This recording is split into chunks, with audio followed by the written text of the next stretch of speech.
I'm Corey Lorenzen, the production designer on the Goldbergs, and we're going to take a look at the set of their house. A lot of this is what we call the standing set, which are the recurring sets every week that we shoot in. When I walk through these sets, they're like little museums. Every room is a museum. The production design is obviously fantastic. This is like walking into my friends' houses in the 80s. It's a throwback. You really feel a certain nostalgia. Good morning. The set designers and props, I mean, it's just all so amazing. A lot of it was me sending photos of what I grew up with. I had all those videos which the set designer watched and props watched, and they picked out the things and then went on eBay and found them. I think it feels authentic because I had these videos for everyone to watch and go, this is what this family had back then.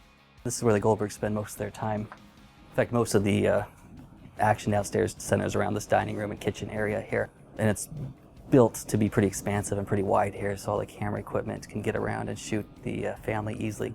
It's a very 80s house. The wallpaper especially is a little crazy. You know, one of the key things that we did in this house that we don't usually do in a more contemporary show is have wallpaper on every surface, which was a big thing at the time, obviously in the 80s. So a lot of coordination with the different patterns and prints, something that really works well together, but still today we kind of see it as something being pretty garish. It looks like someone barfed on the wall. It's just so disturbing to look at. Seriously? Nope. I mean, if you're gonna spy, at least try to stay awake. Well, in my defense, that was very boring. So one of the things we did was we tried to keep different color palettes in each of the rooms so we would be able to know where we were in the house at a lot of the times. A lot of cool blues and greens in the living room, as well as a lot of really warm colors in the kitchen, a lot of the reds and oranges. So that way the viewers of the show won't really get disoriented as to where we are in the house because there's so much pattern going on at a time here. Here you go, sweetie. Straight out of the radioactive heat box. You know, one of the things that we had to get used to again was thinking about like brass and glass and a lot of the design elements that we avoid now, but really trying to get our mind back into what was popular at the time. The brass fittings and hinges, even down to like the beige light switches that are used then.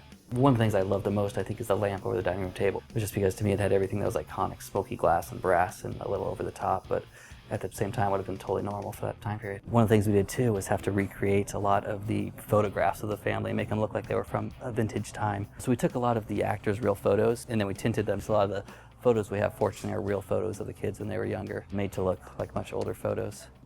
You know, one of the things that they always talked about was how this was Beverly's house, where everything is so floral and so kind of overly designed by Beverly. Murray has his little plaid chair in here that kind of stands out a bit in this room, but that's his spot, and that's the way he is able to have his little piece in the house. That's the stuff. What the hell are you doing? Get out of my chair, go outside, play basketball. There's a big crack in the wall there, not because the set's broken, but a lot of time our walls, that's actually a big door that swings open so the camera can get behind Murray and be able to film his lines back towards the family in this direction. So a lot of pieces of the set move away so the cameras can get behind there and make it easier for them to shoot. It was really kind of cool tracking down a lot of this stuff, and I think this piece was one that they had found from the pilot, a lacquer piece like this. And we modified it a bit to fit into our set space. We had to rebuild it to fit into our area here, as well as to fit a TV. A lot of times now it's really easy to put a TV wherever we want to put a TV because it's something flat that can go on a wall. You know, back then we had to design around this much larger piece of equipment. It's covered in buttons, covered! And this is one of those things that like most people that see the show kind of grew up in this era, like recognize the giant VCR and then the huge collection of scattered VHS tapes everywhere. And out of most things in the show, a lot of people are like, man, that's what our entertainment unit looked like. The little computer room back there, we looked at shows like Growing Pains that had like little atriums filled with house plants. So we try to take those little bits and pieces that we were familiar with at the time so that it felt like what we were used to seeing from the 80s.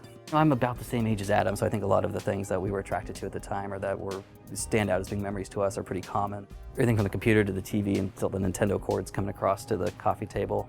You know, we usually try to keep this pretty messy and pretty scattered like it was the kids that are generally in this space.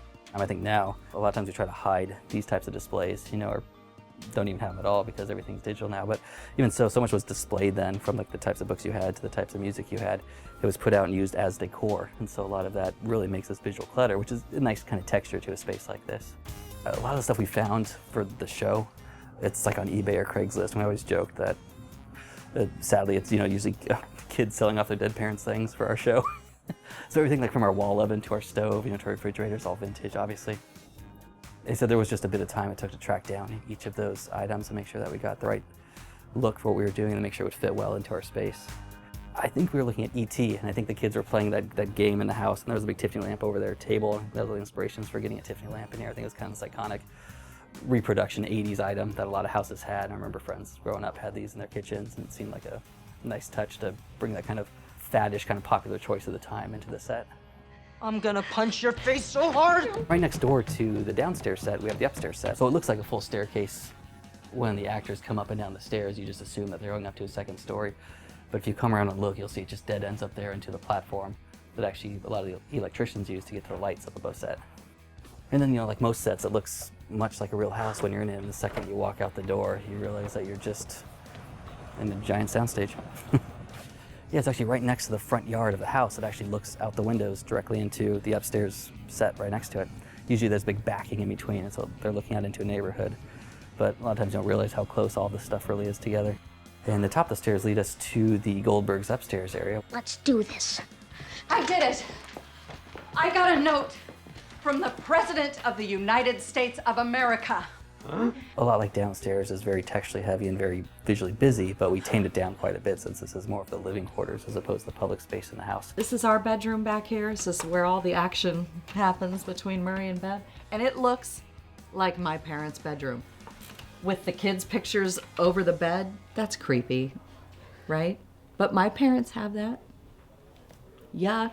The parents' room, which is one of those kind of 80s iconic, very coordinating rooms where the drapery matches the bedspread, matches the shower curtain. Just a lot of coordination going on in here, and kind of being the least amount of, I think, visual clutter compared to the rest of the sets that we have on the show. It's so exact. It even smells like parents live in there. I know that's weird. We've got an exercycle that, you know, usually just has clothes hanging on it. Beverly, since she's so watchful over the children, so her bedroom really leads directly into the kids' rooms right down here at the end. We kind of took the inspiration from Ferris Bueller's Day Off in his upstairs house. There's a scene where he walks out of the shower, and it's very similar to something like this. I think one of the most popular rooms on the show is Adam's bedroom. In the first couple episodes, we actually had a vintage Star Wars wallpaper on all the walls, which is really cool looking. I think a lot of production felt that it ended up being a little distracting because we had some scenes where Adam was in bed and it'd be like a little Princess Leia, her Han Solo peeking over his shoulder all the time, so we ended up repainting it. So if you watch the earlier episodes, you'll see a different wallpaper than what's here now. A lot of the interest in this room really comes from his toy collection. There's some huge details that I don't care about, like is it daytime, is it nighttime, what day of the week is it? All I care about is, like, in the background is that G.I. Joe, an authentic, like, 80s toy. Props will say, do we really need to spend $4,000 on a G.I. Joe aircraft carrier? Those are the things that I think make it feel legitimate, because these are the things that I either wanted or I had. That's what makes it feel authentic. You know, a lot of things we did with a lot of this stuff was to make it look like it's something that Adam himself put together, as opposed to Beverly really assembling most of the house. When you see the little shelves that were homemade, the stickers, and the way the toys are displayed, it's really something you saw Adam had pride in as a kid to display his collection. I think that's one of the nice touches that we were able to do, was to represent, you know, him as an individual and how he would have decorated his own space. Unlike Adam's room, Barry's room is just really messy, and it also has a much more mature look to it. Barry's a big fan of hip-hop music and girls, and so a lot of his room focuses on a lot of those things, but it's also just far more messy and far less taken care of than Adam's room is. You know, I think Adam growing up was a big fan of hockey. I think that's big, and that's in Philadelphia, where they grew up, having the Flyers, a team there, and I think it was something that was meant a lot to him and to his brother growing up, so I think a lot of that came in through the Barry character. We try to show that, Barry had grown up here too, so there's less mature stuff like the kind of very childish hockey representation, but trying to give each of the characters a bit of history in the house to make it feel more like they spent a lot of their younger years here as well. Fraggles? They can't be nurses. They dance their cares away. You go into Haley's room and you really think that a teenage girl lives in there. Down to the posters on the walls, to the bedspread, the books on the shelf. I mean, everything is so precise. Erica's room was just trying to be a kind of a typical girl's room at the time. We took a lot of stuff that she would have had when she was a younger child, like stuffed animals and things like that, kept them in the room, but usually put them up higher or put them away. Much like she held on to a lot of this as she matured, and then replaced a lot of the stuff you see at eye level with the very teenagery stuff, like the posters and the cutouts from magazines and everything that are in the room, to really show that she's had some progression in this room, that she spent a lot of her life growing up in here. One of the problems we had in searching for period pieces was finding stuff that still felt like it was new, like it wasn't like an old frat house but just happened to have old stuff, like the wicker furniture set. We realized how lucky we were to find something, as iconic as that, but it was vintage stuff that still looked like it was appropriately new and taken care of for the time. With the posters, it feels legit. Rob Lowe on the ceiling, yeah. Get out! And one of the biggest aspects of the show being challenging was to, not make fun of the era, or to really try to respect what it was that we were doing while we were designing it, and making sure that we weren't going overboard, although it can feel that way at times with the type of decor and design in there, but still to make it a tasteful enough place, and a place that felt like we were showing affection towards the era and not necessarily making fun of it. I've been hearing from a lot of people that it's very nostalgic for them to watch because they grew up in the 80s and they can relate to all these different things like the toys or the movies or whatever. And I think that's really special, and I think that's why people love watching the show so much. Hope you enjoyed taking a look at the Goldbergs house and seeing a little bit of how we make the 80s come to life here on the show.